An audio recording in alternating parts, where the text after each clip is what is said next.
So welcome back to our channel guys. पिछली video में आपने देखा कि why Android is better than iOS। एक एंड्रॉइड यूजर ने अपने एंड्रॉइड ओएस की इज्जत अच्छे से बचाने की पूरी कोशिश करी। तो अब यार एक फर्ज बनता है एक iOS यूजर भी बताए why iOS is better than Android और थोड़ी सी iOS की इज्जत बचा ले और बताए कि क्या फीचर्स हैं जो एंड्रॉइड काफी टाइम से मिसिंग रहे हैं और शायद अभी भी वो चीजें एंड्रॉइड में लैक थोड़ी सी कर रही हैं। वैसे एंड्रॉइड में भी ऐसी कोई बुराई नहीं है, बट एक iOS यूजर का फर्ज बनता है कि आप लोगों को बताए कि किस पॉइंट्स में और किस एरियाज में iOS बेटर है एंड्रॉइड से। So let's start why iOS is better than Android.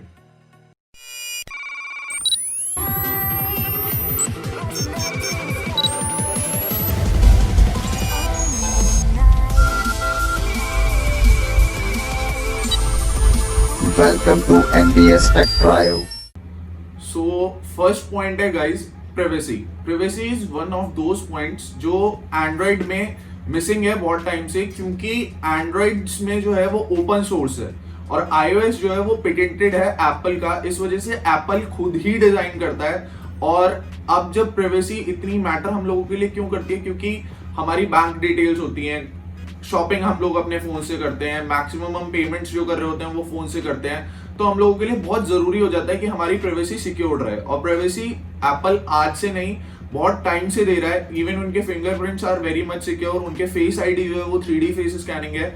तो प्राइवेसी के मामले में Apple is one of those best devices जो iOS की वजह से अपनी प्राइवेसी को हमेशा मेंटेन रख पाया है। और ये एंड्रॉइड में इसीलिए लैक है क्योंकि एंड्रॉइड एक ओपन सोर्स है। सेकंड पॉइंट आ जाता है रैम ऑप्टिमाइजेशन।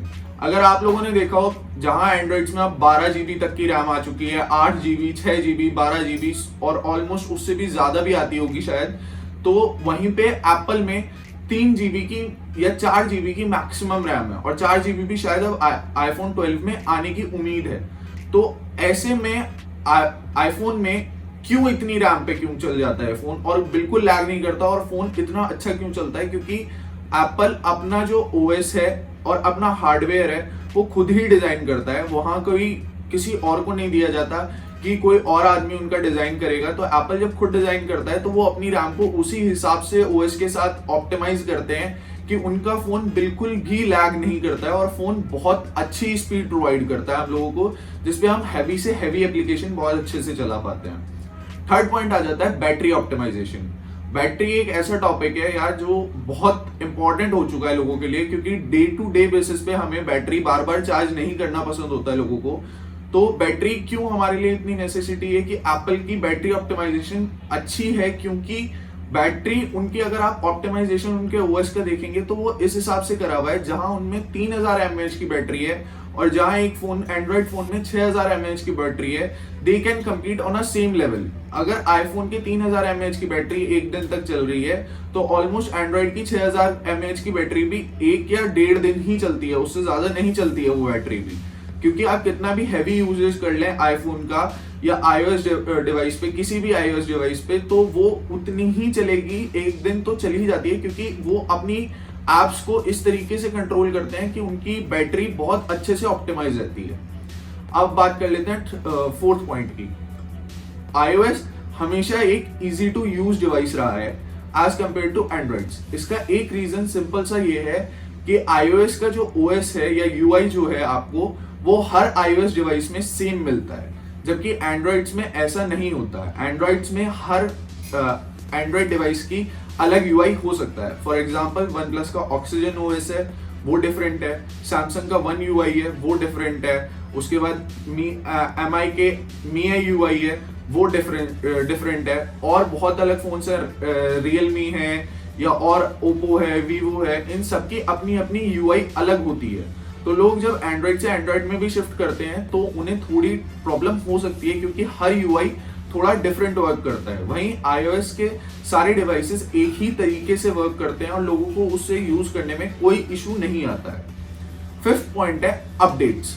अपडेट्स हमेशा आईफोन में आप लोगों ने देखी होगी, जिस फोन के लिए एप्पल कहता है कि इस फोन के लिए अपडेट आएगी और ये अपडेट लॉन्च हो रही है। फॉर एग्जांपल जैसे अभी कुछ दिन पहले 13.5 iOS अपडेट रिलीज हुई थी, तो वो जब अपडेट रिलीज हुई तो सारे आईफोन्स जितने हैं वर्ल्ड में, जिसके पास वो डिवाइस की जिसके पास वो iOS की अपडेट जानी थी, सबके पास वो एक ही टाइम पे पहुंचती है, जबकि एंड्रॉइड्स में ऐसा नहीं होता है। एंड्रॉइड्स में किसी की 10 की अपडेट अभी आ जाएगी, किसी में एंड्रॉइड 10 की अपडेट थोड़ी डिले में आएगी, आती है काफी टाइम बाद भी आ जाती हैं। जैसे सैमसंग में कई डिवाइसेस होती हैं कि किसी में एकदम बहुत जल्दी आ जाएगी, किसी में थोड़ी लेट आती है। वन प्लस में मैंने अभी तक देखा है कि अपडेट्स उनके थोड़ी फास्ट आती हैं, और गूगल में सबसे जल्दी आती हैं क्योंकि वो उनका खुद का फोन है, इसलिए अपडेट्स जल्दी आती हैं। तो एंड्रॉइड में ये चीज मिसिंग है कि उनके यहाँ अपडेट्स एक साथ नहीं आती है, सारे एंड्रॉइड्स में थोड़े डिले टाइम पे आती हैं। iOS में एक साथ ही सारे फोन्स में अपडेट्स आ जाती हैं।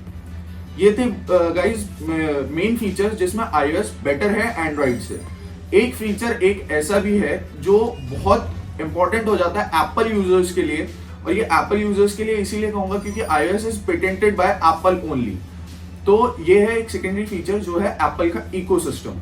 आपने बहुत लोगों को देखा होगा, बहुत बड़े बड़े टेक यूट्यूबर्स जो अपने या जो आपके बहुत बड़े बड़े टेक ब्लॉगर्स होते हैं, वो लोग जनरली अगर एप्पल का फोन यूज कर रहे हैं तो उनके पास एप्पल वॉच भी होगी, मैकबुक भी होगा, मैक प्रो का सेटअप भी लगा हुआ होगा, और वो मैकओएस का सेटअप भी यूज कर रहे होंगे। इसका एक रीजन है कि उन्होंने अपना इकोसिस्टम इस हिसाब से डिजाइन करा है एप्पल ने कि अगर आपको फोन से कोई डेटा भेजना है लैपटॉप पे तो जस्ट एयर ड्रॉप, कितनी भी बड़ी फाइल हो वो जस्ट सेकेंड्स और मिनट्स में ट्रांसफर हो जाती है। वैसे ही अगर मैंने एप्पल वॉच पहनी हुई है और मैं अपने मैकबुक के पास जा रहा हूँ काम करने के लिए, तो मुझे उसे अनलॉक करने की जरूरत नहीं है, जस्ट मुझे अपनी वॉच पे एक टैप करना है, मेरी मैकबुक अनलॉक हो जाएगी। वैसे ही एक फीचर ये भी है कि अगर मैं काम कर रहा हूँ अपने मैकबुक पे और मेरे फोन पे फोन आता है और मेरा फोन कहीं थोड़ा दूर रखा है मेरे से, तो मेरे फोन की अपडेट जो है, वो जो कॉल आ रही है वो मैकबुक पे आ जाएगी और मैं उसे कॉल को वहीं से अटेंड कर सकता हूँ, एज वेल एज उसे आंसर कर सकता हूँ वहीं से, एंड मुझे अपना फोन उठाने की जरूरत नहीं है। ये एक इकोसिस्टम, ऐसा इकोसिस्टम बनाया हुआ है एप्पल ने कि जो हर बंदा चाहेगा काम करते वक्त, अगर वो कितना, जब बहुत अच्छे बिजनेसमैन होते हैं या कोई भी बिजनेस आप रन कर रहे हो ऑनलाइन या कुछ भी काम कर रहे हो जिसका आपका लैपटॉप, फोन, सब चीजों का आपका काम है, या आप ट्रैवल कर रहे हो उसमें, तो आपको ये चीजें बहुत छोटे छोटे बेसिस पे हेल्प करती हैं, जो कि आपको यूज करने के बाद पता पड़ता है। वहीं अगर मैं बात करूं एंड्रॉइड में, तो एंड्रॉइड में ये चीज अभी मिसिंग है, क्योंकि एंड्रॉइड में एंड्रॉइड डिवाइस का ओएस है एंड्रॉइड, और विंडोज लैपटॉप में विंडोज ओएस है, तो वहां पे एक लिंक नहीं बन पा रहा है, जो कि हमें एंड्रॉइड के साथ लिंक बनाना पड़ता है गूगल ड्राइव पे अपलोड करके। That is also a very tricky part, मतलब जो एंड्रॉइड यूजर्स हैं उनके लिए, जो डेली बेसिस पे करते हैं उनके लिए ईजी है। बट अगर बात करूं तो iOS में ये एक जो एप्पल इकोसिस्टम बनता है वो बहुत ही अच्छा बन जाता है और बहुत इजी टू यूज होता है। तो गाइज ये थे फीचर्स जो iOS को बेटर बनाते हैं एंड्रॉइड से। बाकी अगर आपको कोई और फीचर लगता है जो मैंने मिस करा हो, जो आपको iOS के बारे में अच्छा लगता है एंड्रॉइड से, तो वो कमेंट करके जरूर बताना। आपके लिए एंड्रॉइड अच्छा है या iOS, वो कमेंट करना। अगर वीडियो पसंद आई हो तो लाइक करना, एंड जाते जाते चैनल को सब्सक्राइब करके जरूर जाना, ताकि आपको याद रहे हमारी नेक्स्ट वीडियोस कब आने वाली हैं। एंड ऐसे टाइम पे be safe and be happy at your home.